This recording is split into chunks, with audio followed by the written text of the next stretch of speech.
So, your uncle. What's wrong with him? He's possessed.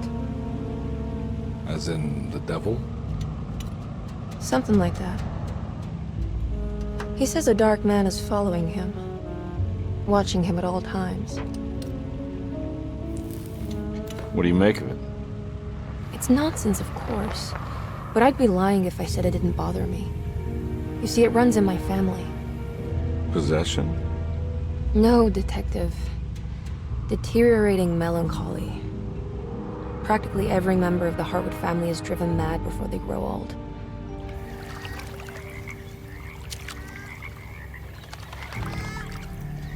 But Jeremy didn't kill himself. Is that why he's at your setup?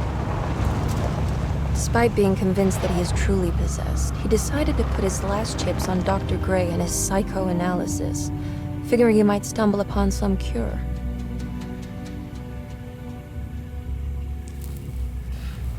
You mentioned the letter.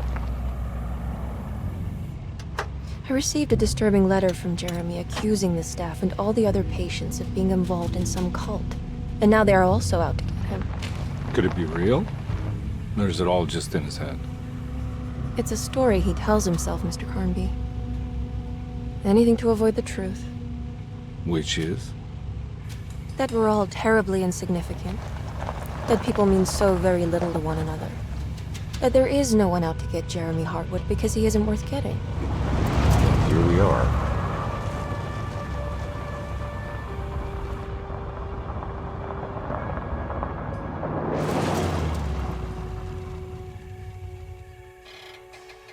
My uncle's not well, Mr. Carnby. I want to make sure he's all right. And what's my part in this? You couldn't get a cab? I just wouldn't feel safe going alone.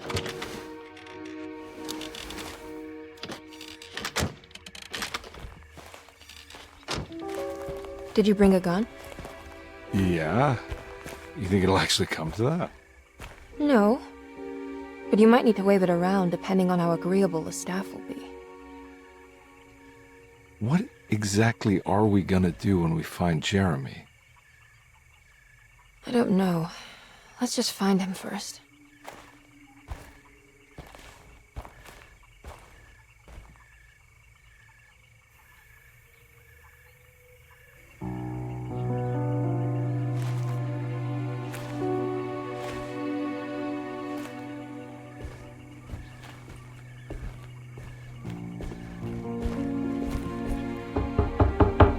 Hello?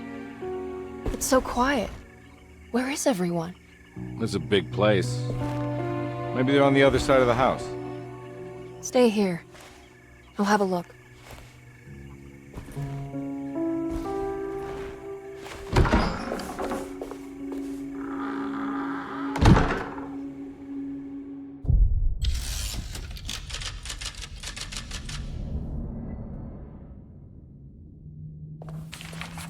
Surprised by her own reckless decision, Emily found herself breaking into Desetto.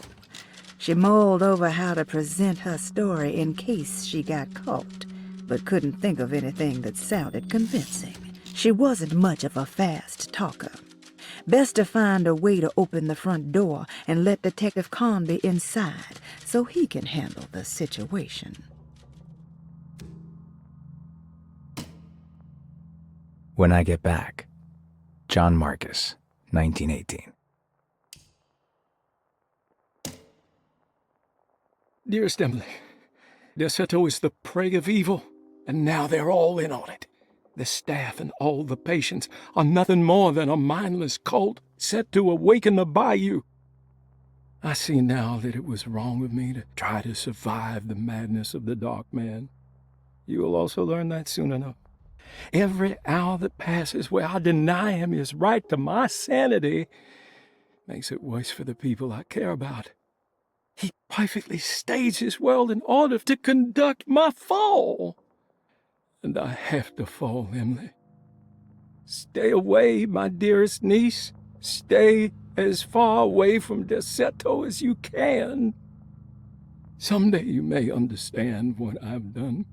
May God forgive me. Farewell, Jeremy Hartwood.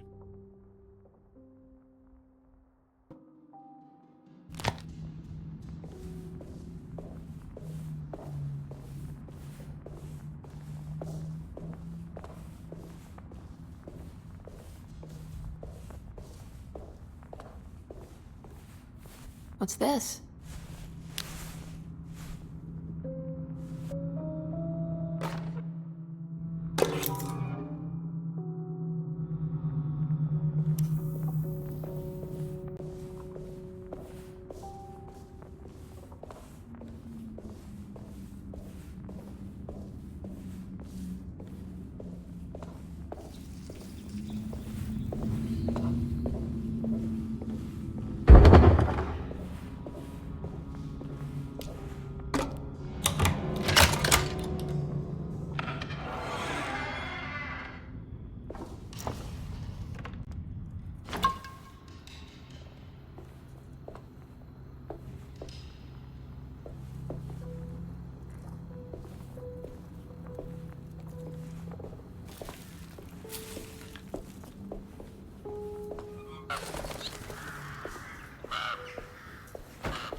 This must be older than Derceto. They've built the house around it.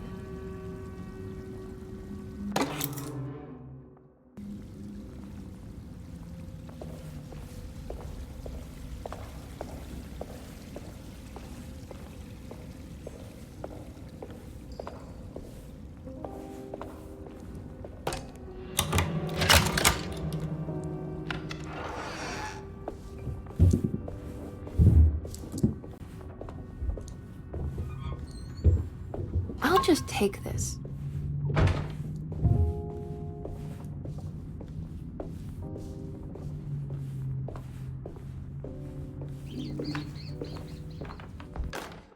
Every day your silence weighs a little heavier.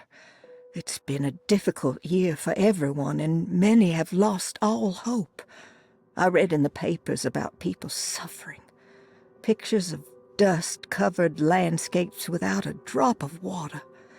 I wish I knew if you were still tending the earth or if you had turned your back against us. I have started to look for help elsewhere. I pray you will tell me if I am going down a path that you find disagreeable. With help from Baptiste and Charlotte, I found comfort in the practice of the voodoo. I have long been skeptical of that Caribbean cult, but it's been of good use to me. It seems all harmless in my book. I say some words dreamt up by the Creoles, and I carry around a small pocket of gree-gree. Nothing of this is mentioned in the Bible, of course, but the French Quarter priestess tells me it's all connected. She says the Christian God is just one more perspective on the creator of things. That's what I like to think, but the other way around, that the spirits of her faith are just aspects of you, our Heavenly Father. I am so grateful for the words you gave Mr. Hartwood. We will sing your praises at St. John's Eve. The world will be blessed soon again. Only the sacrifices of the Old Testament compare to your demands. Let it be the truth. A mother of earth, wood, and dirt. A mother of 1,000 young. Sacred sand, $1. Black cat oil, $1.50.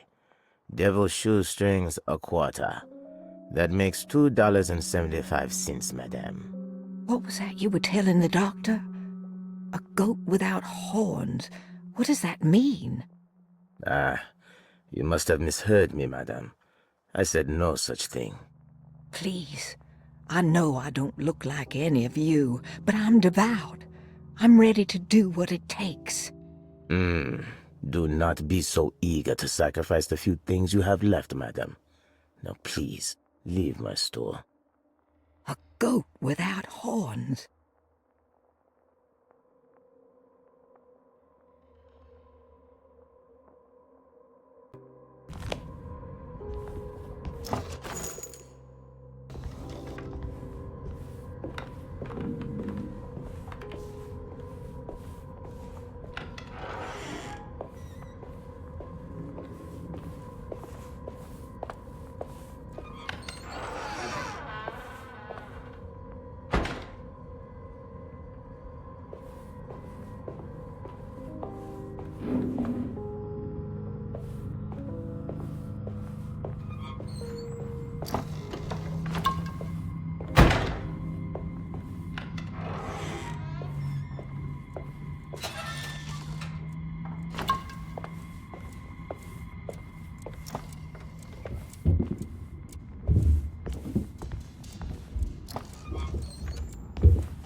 Please do not touch the boiler. It is working after all.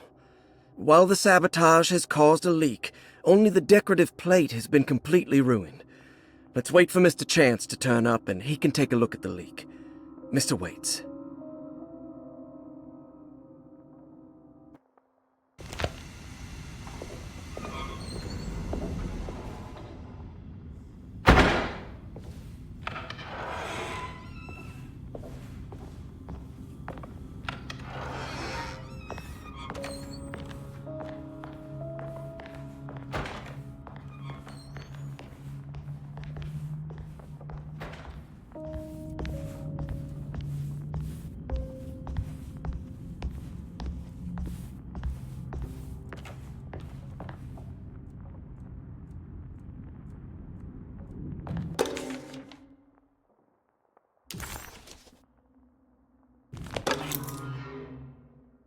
Now what's this?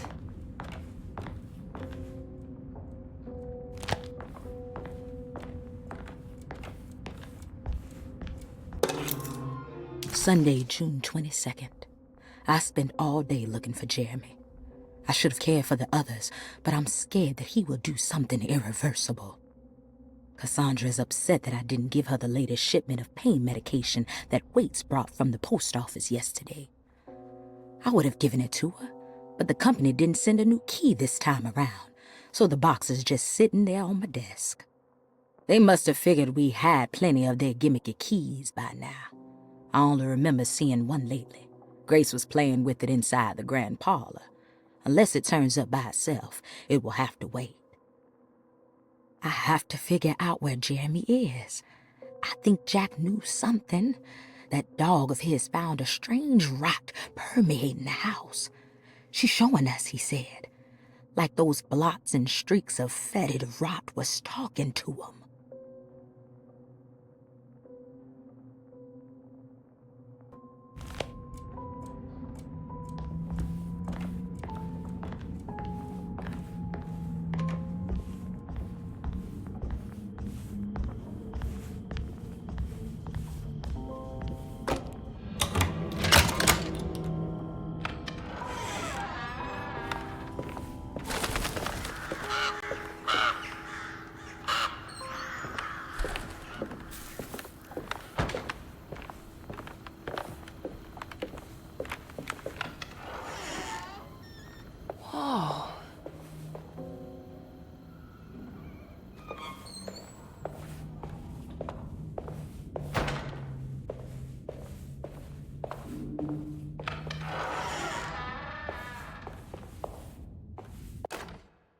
The Great Depression. President Hoover raises tariffs on over 20,000 imported goods in an act to protect American labor. Following the collapse of the Wall Street stock market on October 24 last year, American industry has suffered greatly. Thousands of companies have gone bankrupt and left a large part of the American workforce unemployed. In an attempt to turn the tide, the Smoot-Hawley Tariff Act has been signed by President Herbert Hoover. By regulating commerce with foreign countries, the government hopes to encourage the industries of the United States to compete with cheap foreign imports. Superstition on rise. New Orleans voodoo stores and spiritual mediums see increased profit during troubled times. While the market has faced hard times ever since Black Thursday of last year, voodoo doctors and snake charmers see significant rise in number of customers. With the coming Eve of St. John on the 23rd, the police expect increased cult activity around Bayou St. John, the southern shore of Lake Pontchartrain. Voodoo rituals in that area on the Eve of St. John have a long tradition reaching back to the first snake worshippers brought as slaves from West Africa. During the 19th century, its practice was popularized by the legendary Marie Laveau, and has since been embraced by many of the Creoles and the surviving aristocracy of the French Quarter. Author seeks asylum. Rumors regarding author Cassandra Beauregard making Derceto her home verified. Derceto Hospital is an old plantation building on the eastern shores of Lake Pontchartrain. While often considered an asylum for the insane, residing Dr. Elmore Lee Gray prefers to think of it as a convalescent home, a place where you can go to rest. The patient list is kept secret, but thought to include many of the black sheep of wealthy families, because at Derceto, treatment does not come for free. Local author Cassandra Beauregard has now been confirmed by her own admission. She's been lauded as a powerful Creole voice and written many successful books. Lately it was reported from Hollywood that she has finished a moving picture manuscript titled Slaughter Gulch. That film is set to hit the theaters next year.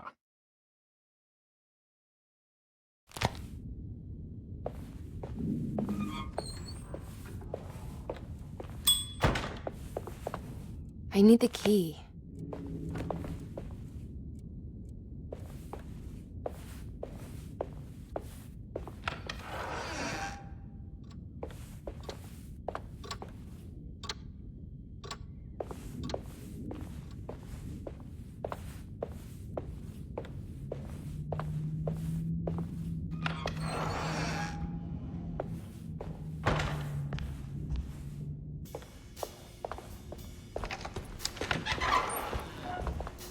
Wait, don't!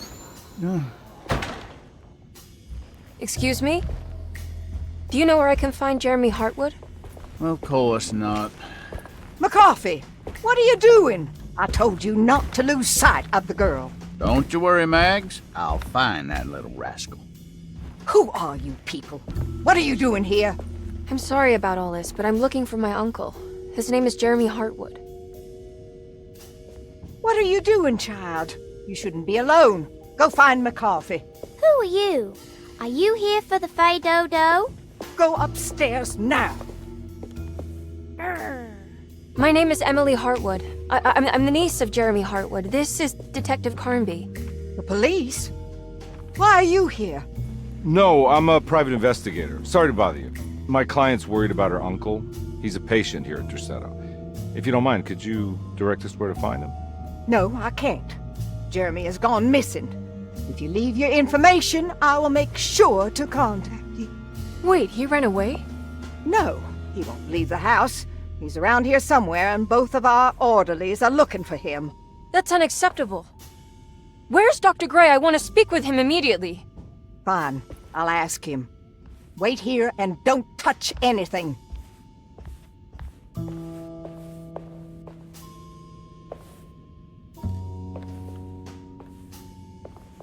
Do you want to see Jeremy's room? Can you show us? Follow me.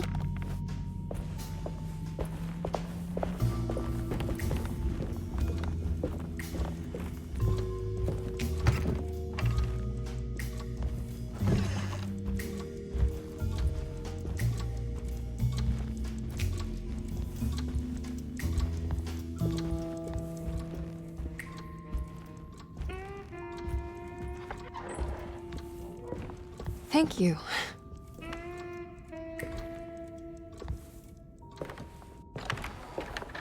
Strange kid. Let's look around, see what we can find.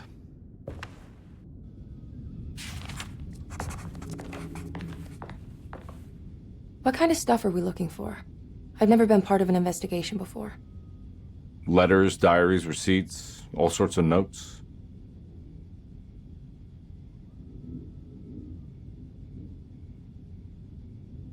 I've read about police analyzing teeth marks and blood samples and fingerprints to find criminals. Is that something you can do? No, that sounds more like the way the Bureau of Investigation does things. But, you know, if you do find teeth or blood, it's still worth mentioning.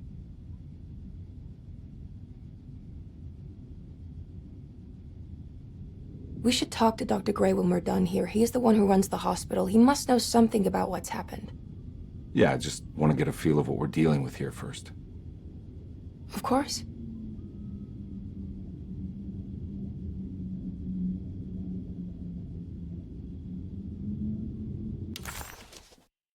Jeremy had gone missing. The housekeeper said the staff at Derceto was looking for him. But Emily wanted answers and demanded to speak to Dr. Gray, the man in charge. While waiting, a young girl offered to show Emily and Detective Carnby inside Jeremy's room. The perfect opportunity to look for clues regarding Jeremy's disappearance.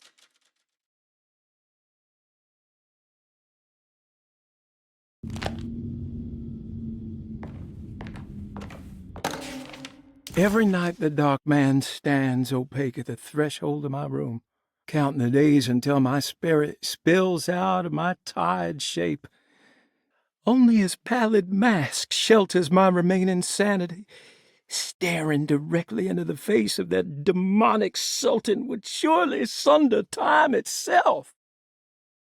Would he have looked the same to my father as he struggled for his life? Does his veiled face haunt my niece quite the same way? I wish so that I could rest my soul in that sunburnt convent of Tarawea. Would I find you there, Juan? Or Senora Perosi, back from the beyond? Every night I hide from him, moving from one misshapen memory to another. Scenes conjured out of fantasy and delirium. Places I struggle to even paint. I wish I understood your death, Senora. Is there anything I could do for you but bury you in that bleak necropolis? That triumphant chapel rising above the ledges and the oven vaults shall be your sepulchre, where you may rest, and I shall weep. How did you first come to understand such things, Senora? How did you know that the battered boiler in the basement would lead me to Lafayette Cemetery?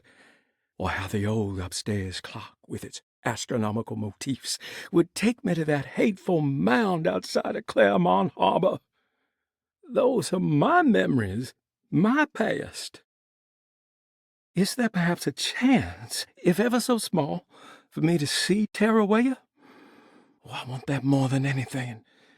Please, let my talisman take me there. Let me sit with Juan under his Bodhi tree. Despite having sold me that talisman, Miss Jackson, the voodoo priestess, revealed none of her secrets to me. That's why I had to travel to Tonka.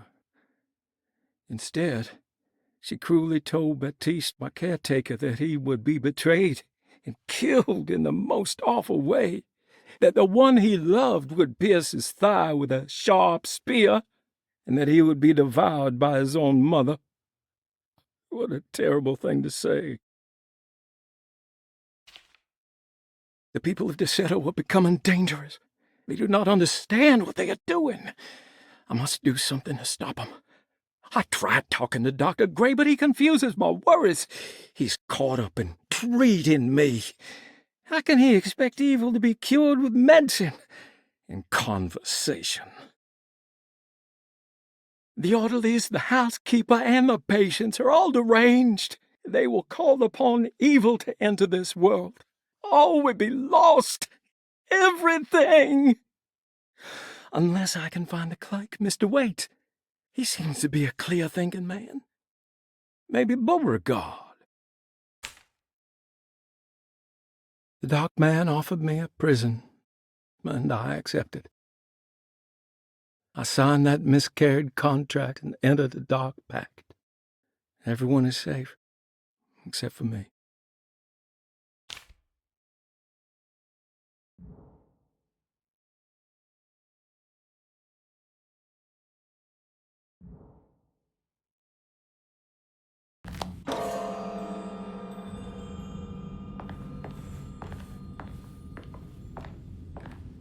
I found a commonplace book. What's that? A notebook with all kinds of stuff in it. Do you know a place called Tarawea? Never heard of it. Is it close? I've no idea. Just seems like it was a place Jeremy wanted to visit. Good to know.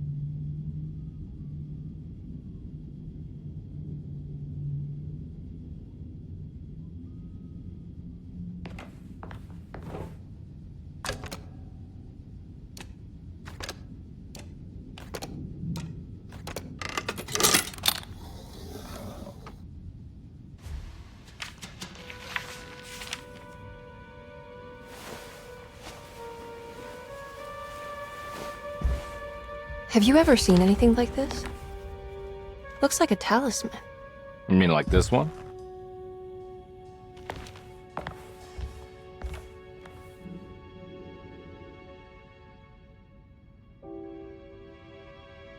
Can you find me a knife to cut the canvas? I want to take this with me. You want to take the painting? Sure, I'll find one.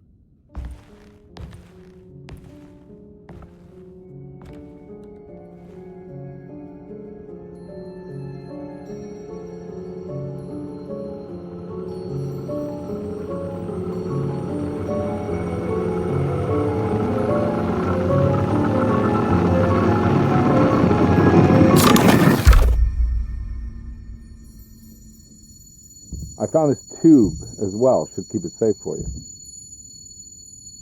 Do you want to carry it, or should I? Miss Hartwood? Emily? I'll take it. Thank you. We're done here, right? I'm not sure. I don't know how to do any of this. Listen, I think we should talk to Dr. Gray. He must know something about what's going on around here. Okay. Let's do that.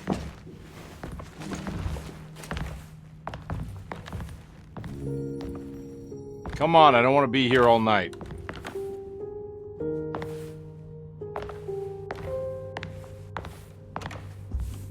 Detective Carnby? Where did...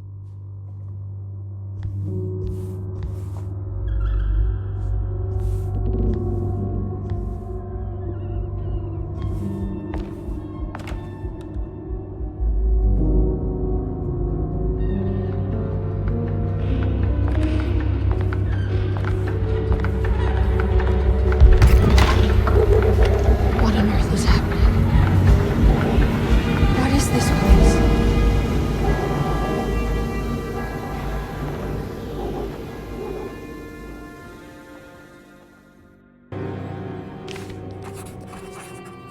Emily had never seen the French Quarter quite like this, dark and alien. The only possible refuge she could see from Jeremy's balcony was a bit of light coming from a corner store.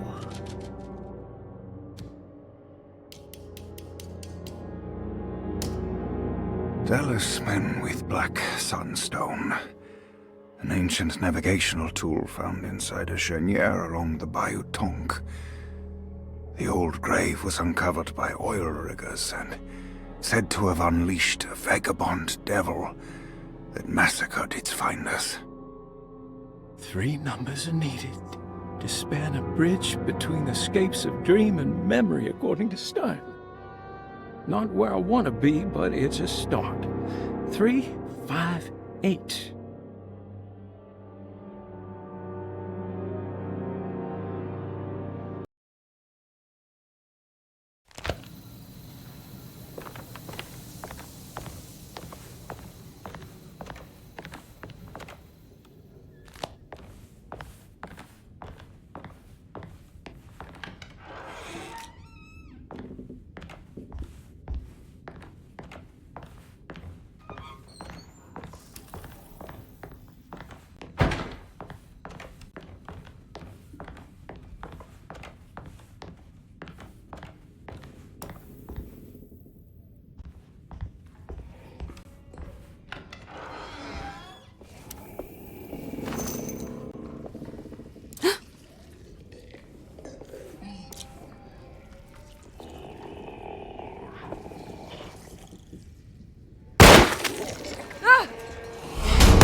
That thing.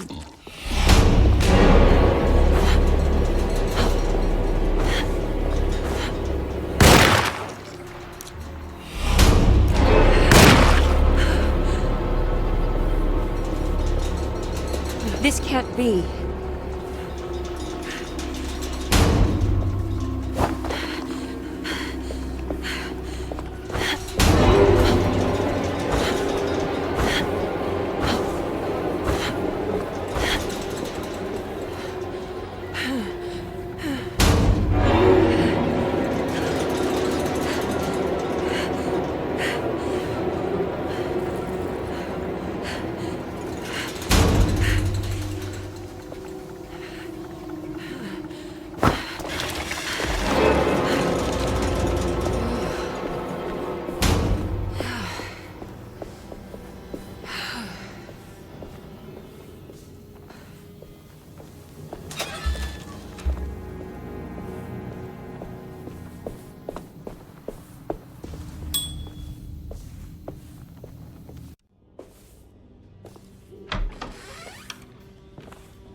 Baptiste? How'd you get here? I was back at Derceto. Looking for my Uncle Jeremy? Jeremy's your uncle.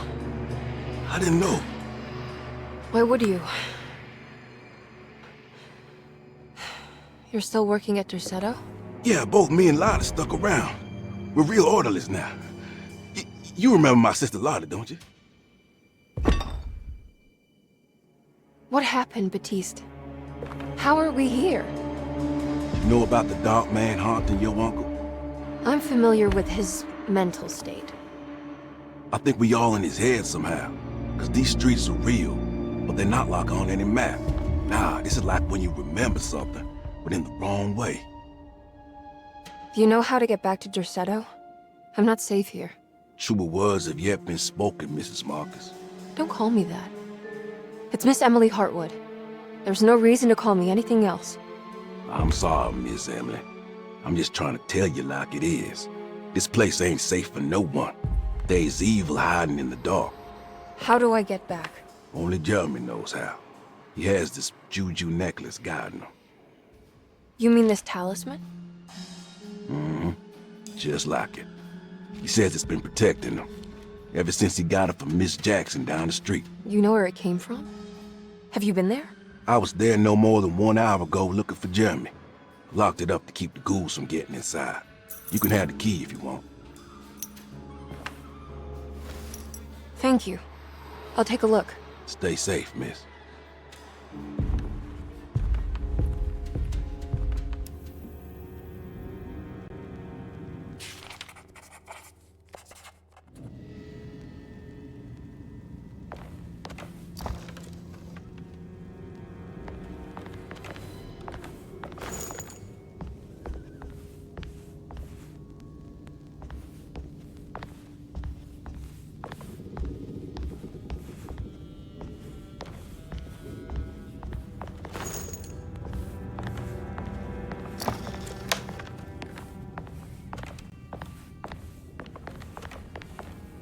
Are you staying here? For a while. Want to see if Jeremy shows up.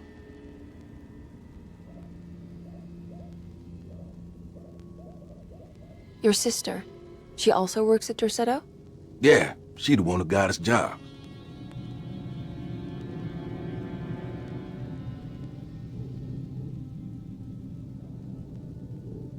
Be careful, okay? You said it, miss.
Emily couldn't understand where she was, but it felt like a waking dream. Baptiste, who she vaguely remembered from her past, claimed to work as an orderly at Derceto. He was also looking for Jeremy, and seemed to imply that he was chasing him through Jeremy's own mind.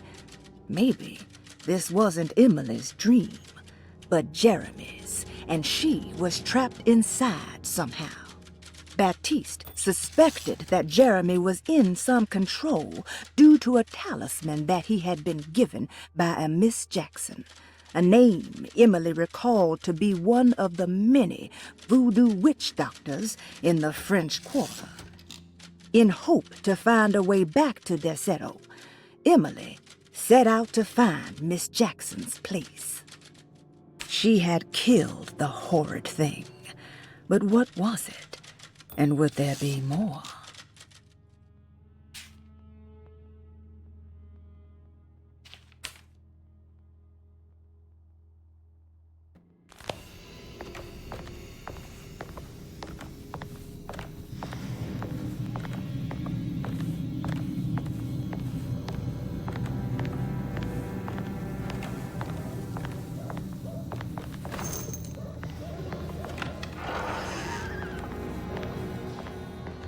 This must be Miss Jackson's place.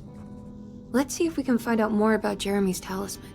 Emily found this waking dream disturbingly persuasive. If this was Jeremy's world, what did that mean? Was the Hartwood family suffering a literal curse? Was the dark man, that ghoulish specter haunting Jeremy, an actual supernatural being? Emily pushed her thoughts aside and focused. She needed to find out about the talisman and get back to Derceto.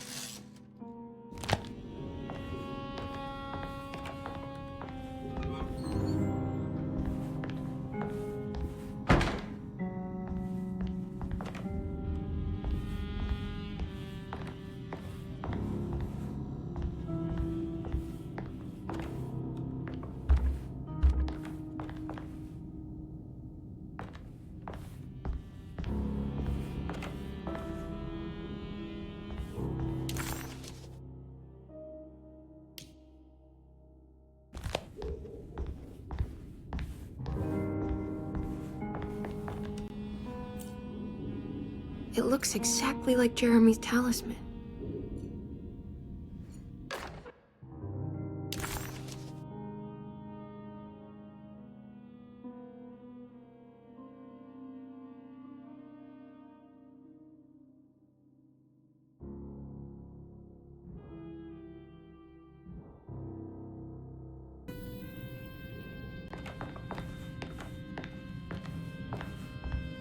I think it's meant to hold the talisman.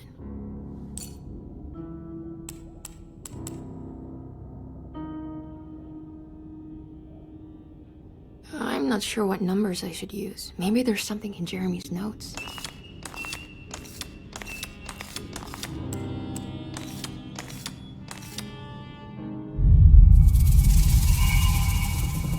What's that picture in the glass? Where is that?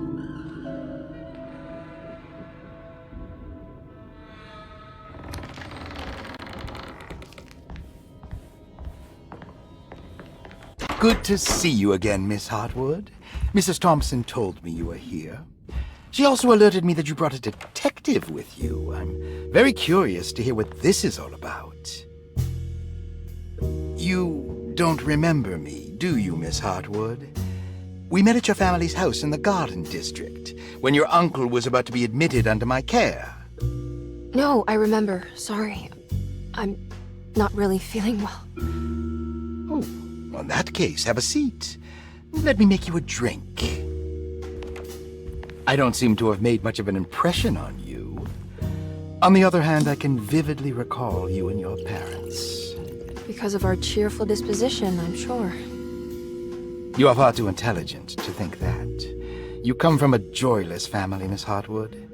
The only amusement I took from my visit was discovering that the young lady's drink was an old-fashioned. Very astute. Is that supposed to make you seem attentive or intelligent? Whatever you prefer. Are you ready to tell me why you are here, Miss Hartwood? And why you brought a detective?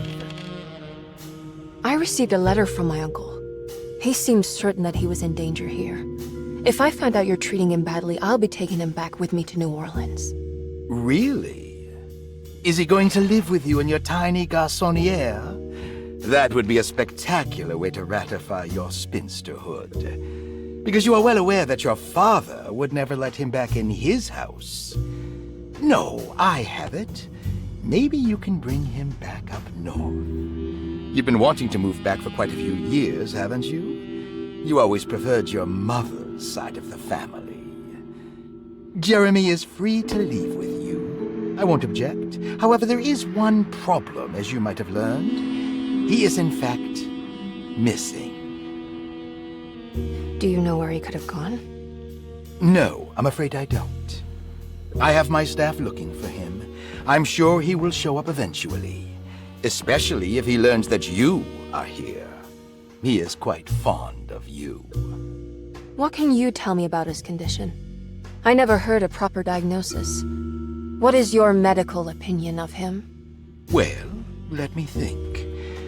He is an anxious man, depressed, even. He suffers from a perceived lack of order in his inner and outer life. He constantly complains about events not presenting themselves according to their divine nature. And the Dark Man? Hard to tell if it was ever anything specific. Jeremy uses the Dark Man as a psychological scapegoat to avoid facing the truth that he is in any way at fault. You don't think there can be any truth to the Dark Man's supernatural existence? Why would you ask that? Can we ever be sure? If the Dark Man is some sort of evil presence that is in possession of Jeremy? Well, I assure you, any evidence that you experience supporting that claim is purely delusional. Don't get caught up in mass hysteria, Miss Hartwood. You wouldn't want to take your uncle's place in this hospital, would you? I'll be leaving now, Doctor. I need to keep looking for my uncle. Do so, Miss Hartwood. I'll let you know if he shows up.